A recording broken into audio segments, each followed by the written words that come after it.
When they played, Right. the only one they haven't played together many more times. The three surviving members haven't played together many more times since he died.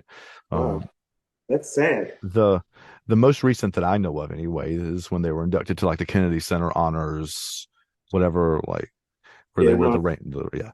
Um, and his son played John. I forget what his son's name is. John Bottom's son played drums with them. So do you think that his passing and they're not performing and making albums past that time has hurt their legacy and kind of made a gap in a way for that heavy metal explosion that occurred in the 80s? Did that occur because of his death? Because when I look at all the bands that you're talking about, it's like, were those bands going to come out the wazoo if this band is still around with the mm, quality, with the quality of musicianship that you're speaking of from the yeah, individual members, and then the strength of them as a actual collective? yes, some of them would have, but I don't know that you would have seen the rise of the bands like Cinderella and those kind of bands, the ones that are like the second tier. You still would have seen Van Halen and you still would have seen Guns N' Roses and things Okay. like that. But um, it is not, I don't think, overstating it to say that all of those bands, the Guns N' Roses and the Van Halens and Motley Crue and Def Leppard and all of those kind of bands There's specific. were trying to do Zeppelin. Yeah. Okay. I'm just Um, not as good. yeah, I mean, and they all have good songs. They do. I'm not like short selling them, but Right. They're not like Zeppelin.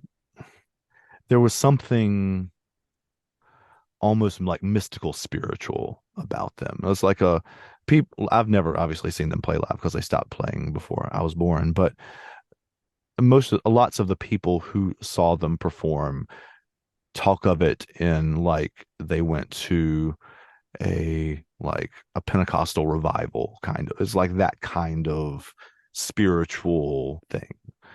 You can see some of it. They made a film called The Song Remains the Same. It was just essentially a live concert of them, and you can see some of that coming through the screen even then. But yeah, they were a very, very special. Are you familiar with Erica Badu? Oh yeah.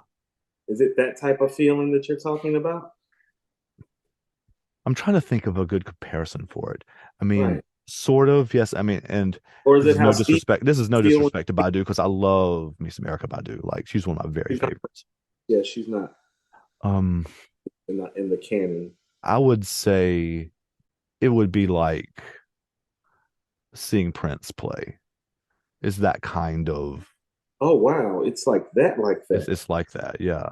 Is that kind Oh, of it's they're special, special is what you're saying. yeah, they're at the very, very, very top of the musicianship thing. And lyrically speaking, as you see from the song, they're not this is not Dylan, Joni Mitchell, Paul Simon kind of lyrics. That's not what this is.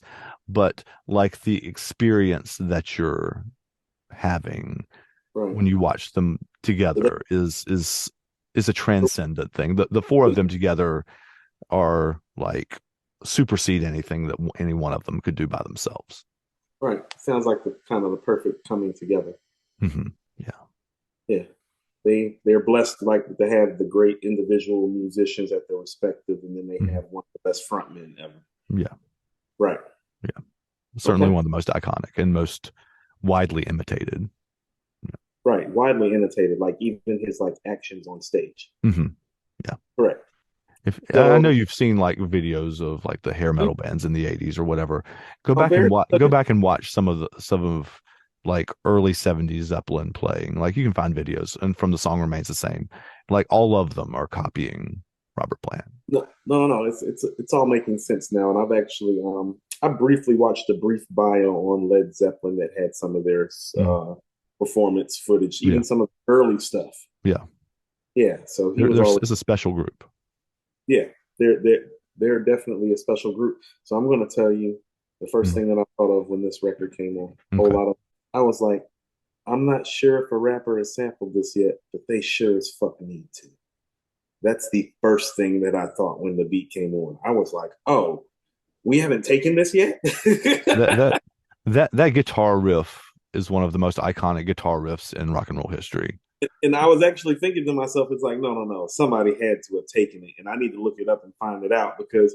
So that's why I was like, oh no, you're having the sample conversation with me. On one more chance, Mhm. it's like, no, I wanted to have the sample conversation with you about Whole Lot of Love. Like, why haven't we jacked this beat? This is what we do in hip hop. That Mhm. shit comes on, and I'm like, oh. And this is my immediate thought. And keep in mind, I'm walking my dog. Mhm. I'm 41 years old. Mhm. I haven't recorded actively in over a decade, and I was like, I could rap to this shit. Is the Oh yeah, first thing that I myself when the beat that's came that's on, that's John Bonham. That's the drum, right? Like, I mean, and and the guitar loops too, and right? hip hop is based on. The drums and the bass, which is those And two you're dudes, right? I'm asking you to break down the musicians because what I was hearing beat wise was like, oh no, this shit dope enough to rap to. Like on a Hmm. music level for me, like those drums, those are what we would like to call Jay Dilla or Q-tip level drums, as in like the highest of the high. Good. Yeah. I told you John Bonham was good. I mean, that's not No. why he was No, doing no, it, no. but yeah, you can use it for that for sure. Yeah. No, no, no. And and the guitar loops too, right? I mean, Yeah. the No, no, guitar no. is da da da da da Yeah, and it's da catchy. da da. Yeah. And it, I mean, I don't want to get too much into the blues pentatonic scale, but like they're all basically all of Zeppelin songs, especially the early ones on this album, are Mm-hmm. based on that, like, what was that 7 note scale? Um, and which is the basic blues scale, right? And like that riff is one of the first ones I learned how to play on the guitar. I'm not bringing I might play it over this too, just so everybody can hear it if they're not familiar with it. It obviously sounds different on an acoustic guitar, but it's got a forward momentum, I guess, that a lot of songs don't have.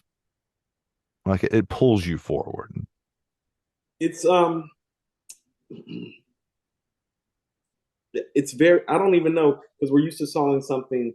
What would you call like it's very climatic. It's not anticlimactic. It's very like the record exists almost like at a peak consistently with Mm-hmm. no valleys. Valley that does exist is kind of orgasmic intentionally to Oh yeah, it's further the all set absolutely on you end purpose. up. Correct? Absolutely Correct? 100% on purpose. Yes. And, and here's what I know about some rap shit. Am I tripping or did they change the whole pattern of the drums when they picks back up? I'm Mm-hmm. not missing that. They changed the whole pattern style. Like because I'm walking my dog, and so part of me is like, hold on, did he just okay, so this is what I mean about how I can hear the high levelness of it. Oh, that's the shit RZA used to do in prime Wu-Tang days. It's Mm-hmm. like you had to catch the switch. It's like, no, did you hear how he just literally shifted the whole Yeah. thing? It's brilliant. Yeah, and there's places where he Get the plays play and the guitar part is da da da da da da da da da. Like there's times he plays it with like three dun, dun, dun, dun, dun, dun, dun, in between. There's times he plays it four. Sometimes he plays it like at the very beginning. He goes da da da da da. see, I know, I know some I knew Right. somebody had sampled it in rap. Ice T in 1987 sampled this record Yeah. on his album. Our Most Requested Record is the name of the song. I told you I Mm. was like, there's no way that somebody in rap Yeah. does This this. is a really obvious one to take. Like, Like, no, it's right there, like right yeah. there for the taking. If you as an MC, as an Hmm. MC, this would be one of those records, and this is why I've always Mm. believed in listening to different stuff. It's like I would take this straight to my cousin M6 and be like, chop this shit up. Hmm. Let's. Yeah. It's like And the this word one has lots of ways you could do it too. Like there's lots of different. you could sample the front end of the record, the back end of the record, or you could just sample the ethereal middle part of the Hmm. record and do some creepy stuff. Like I could see some of the great producers sampling this record. I could see Havoc pulling from the middle orgasmic part. Those drums are right out of Q-Tip and Jay Dilla's book. The beat switch is straight out of RZA's book. Mm. That's the top 5 producer list for some people. Yep. Yep. So it's like that. Just so when you're talking about the music level, the musicianship, Hmm. just that alone. And then Hmm. you got this guy who's I guess he's I think this is where the pairing makes sense. He's very charismatic, just like Biggie is now, isn't he? And you Top can top hear level. He's on the Mick Jagger kind of. right, and you Yeah, can feel that all over this record too. It's like, oh no, this motherfucker's a star, he is. big star. Hmm. You feel that he gives you that feeling. He Hmm. has that kind of command. Yeah, you can hear it through the record without ever seeing him. You Correct. can also watch him perform without hearing, like if it was muted, you could watch him perform and still feel it too. Like Hmm. it exudes from him. It does. Um, Hmm. Some and people, not for those of you who haven't heard the song before, you need to go listen to it. But like Coop is not overstating the orgasmic part in the middle. He's going like in the middle of the song. Like this no, is not. but when you listen, It's very explicitly that. It's not but, pretend.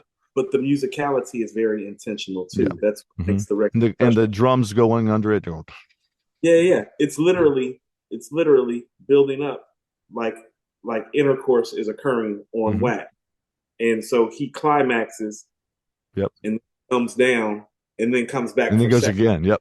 Right. He comes back for seconds. Right. No, I And then totally, he starts singing "Shake for Me, Girl, I Want to Be Your Backdoor Man." I mean, this is pretty yeah. straightforward. Yes. Hey y'all, thanks for making it to the end of this video. If you love this, check out this video right here. It's another one that where Coop and I are talking about how two songs go together that you wouldn't maybe think go together. So thanks for hanging out. We'll see you next time.